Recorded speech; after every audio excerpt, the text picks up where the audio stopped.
Next, we're going to talk about meeting EMC compliance. The noise isolation that we've discussed so far is in direct relation to the EMC compliance regulation that a lot of our drives need to meet, especially our European customers.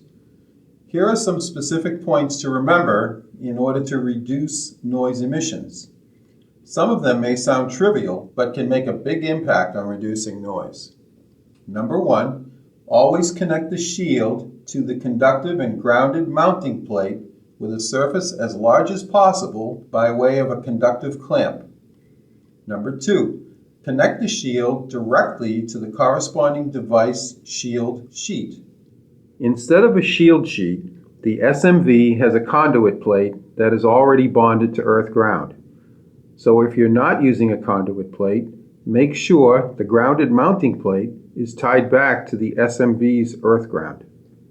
Number three, do not connect the shield to only the cable rail itself. Number four, the unshielded cable ends must be as short as possible. Now, in addition to these wiring points, we also have a device that we can connect to the input of the drive that's going to help reduce further noise emissions. It is called an EMC filter.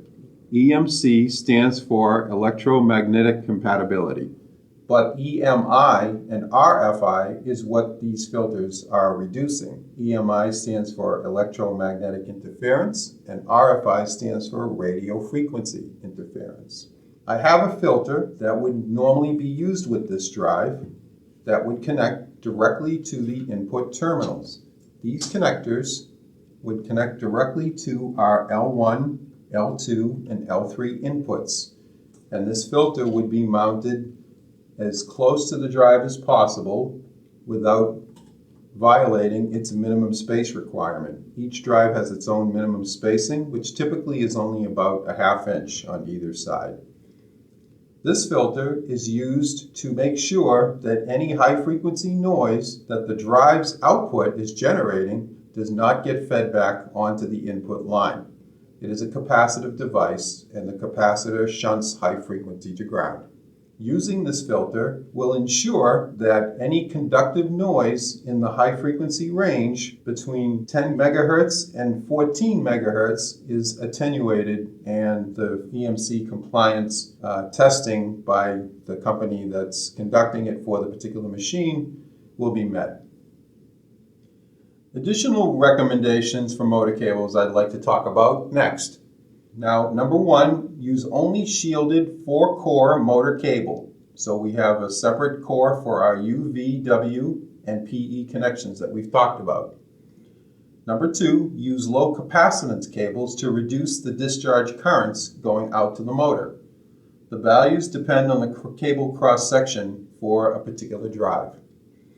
Number three, if the motor cable must be interrupted by contactors, switches, or terminals, these must be separated from the other components in the cabinet with a minimum distance of 4 inches.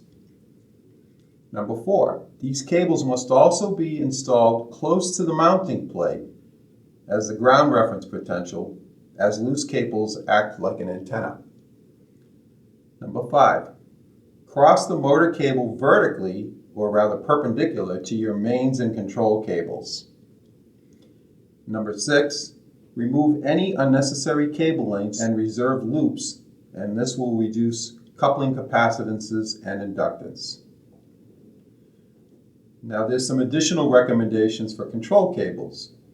In unfavorable conditions, such as very long cable or when experiencing high noise interference, it is possible, in case of analog cables, to connect one shield end to PE by way of a capacitor. For example, a 10 nanofarad 250 volt capacitor, to have better shielding effect. The shields of the control cables must have a minimum distance of 2 inches from the shield connections of the motor cables and any DC cables. So in conclusion, by following these steps, you should be able to minimize noise, create a stable grounding system, and ensure safe wiring practices. I hope this information was helpful. Thank you for watching.